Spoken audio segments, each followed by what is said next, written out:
Šarena salata.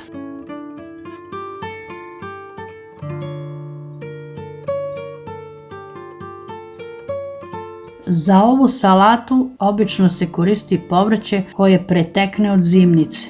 Paprike, krastavci, tikvice, kupus, šargarepa, zeleni paradajz, može malo i ljutih papričica ko voli ljuto.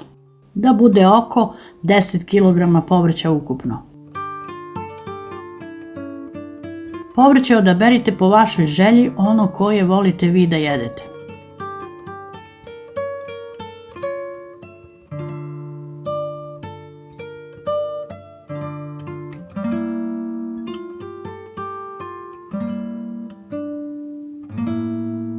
Svo povrće iseckamo i stavimo u kofu, pa prelijemo nalivom koji smo pripremili na sljedeći način.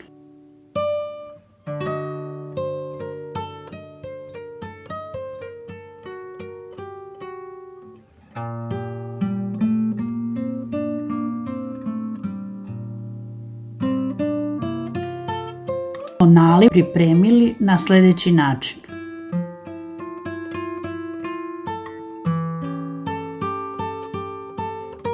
Trista grama šećera, 300 grama soli, 2 kesice bibera, 2 vinobrana, 300 ml sirće,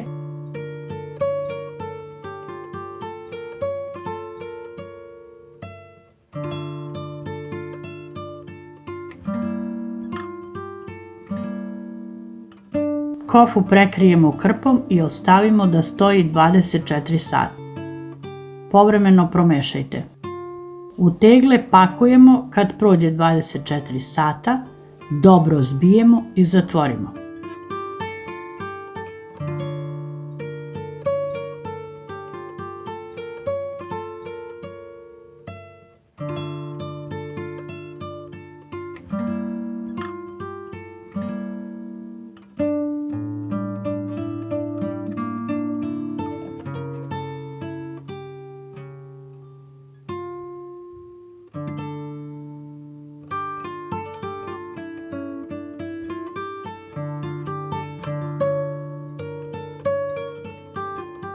Čuvamo u hladnom i mračnom.